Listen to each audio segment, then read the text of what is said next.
सुप्रभात दोस्तों, मैं doctor Bandopadhyay Anirban, pulmonologist, Surabhi hospital Nashik. आज की वीडियो है निद्रा के वक्त खर्राटे लेने के वजह से होने वाले बीमारी की चर्चा। कुछ ही दिनों पहले दिग्गज व्यक्तिमत्व बप्पी लहिरी जी ये दिवंगत हो गए हैं। उनको इसी बीमारी के वजह से जान को खतरा हुआ। इसे ऑब्स्ट्रक्टिव स्लीप एपनिया OSA ऐसे कहा जाता है। ये बीमारी उम्र के 50 के बाद जो लोग बहुत मोटे होते हैं, जिनको डायबिटीज़ होता है, जिनको ब्लड प्रेशर की बीमारी होती है, हार्ट की बीमारी होती है, ऐसे लोगों को ज़्यादा तकलीफ़ देने वाली कंडीशन है। यह बीमारी लाइटली नहीं लेनी चाहिए।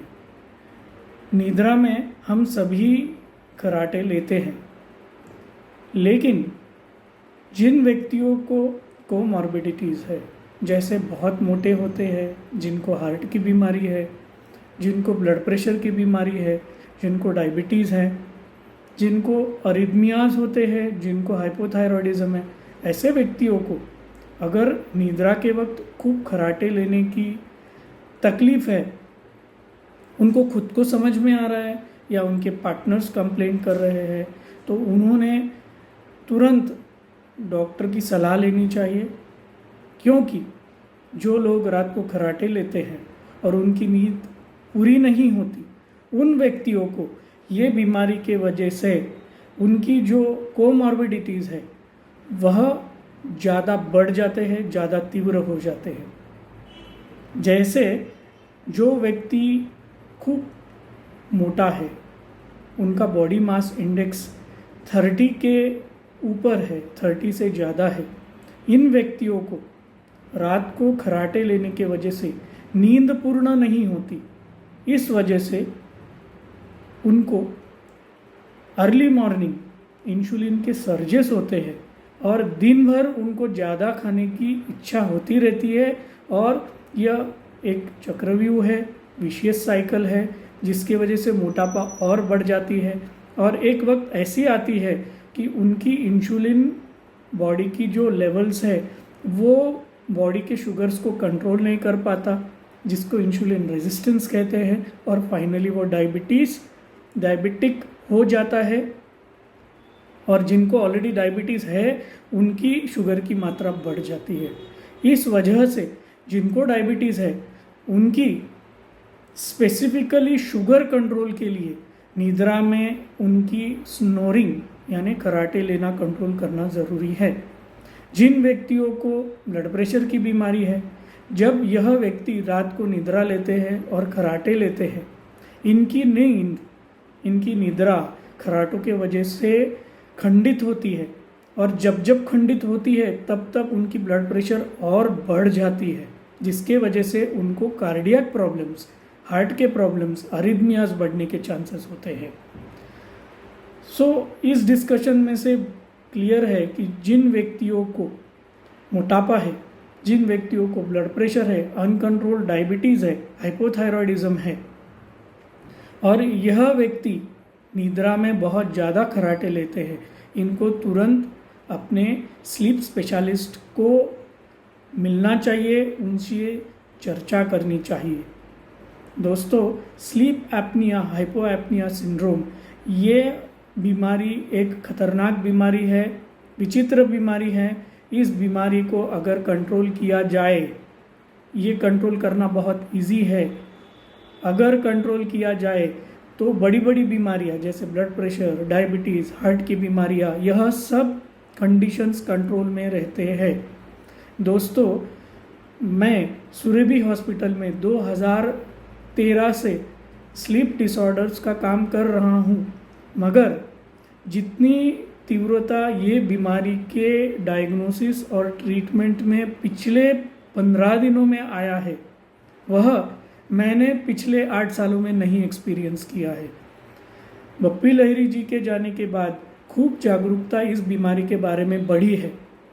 हम लोग स्लीप डिसऑर्डर्स की डायग्नोसिस वेरी सिंपली हिस्ट्री लेकर कर लेते हैं, एक क्राइटेरिया है जिसे स्टॉप बैंक क्राइटेरिया कहते हैं।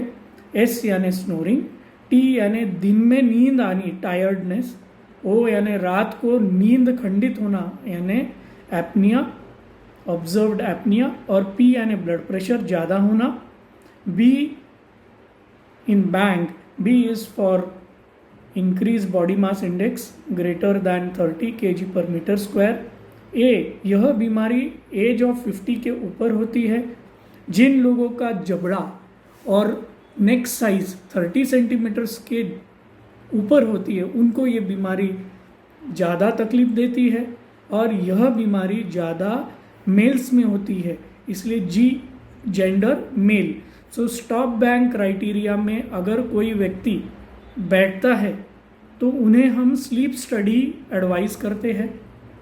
स्लीप स्टडी, यह स्टडी हम हॉस्पिटल में करते हैं, कुछ लोग पेशेंट के घर पे जाकर स्लीप स्टडी करते हैं। इसमें एक व्यक्ति निद्रा के वक्त 1 घंटे में 60 मिनटों में कितने बार खर्राटे लेता है और उनकी नींद खंडित होती है, उनकी सांस नलिका कितनी नैरो हो जाती है नींद के वक्त और एपनिक होते हैं, उसकी रेशियो निकाली जाती है, जिसे एपनिया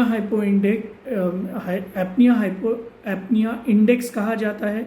यह इंडेक्स AHI इंडेक्स अगर 15 के ऊपर है तो इस व्यक्ति को तुरंत ट्रीटमेंट करना ज़रूरी है। इस बीमारी की ट्रीटमेंट सबसे सिंपल इस स्लीप हाइजीन यानी निद्रा के कुछ रूल्स फॉलो करने हैं, जैसे कि आप 10 बजे के बाद आपने लेटना है, निद्रा को प्रस्थान करना है, नींद आए न आए वो छोड़ दीजिए, सवेरे जल्दी उठना है, शाम को 3 बजे के बाद चाय कॉफ़ी नहीं पीनी है। इसे हम कहते हैं स्लीप हाइजीन।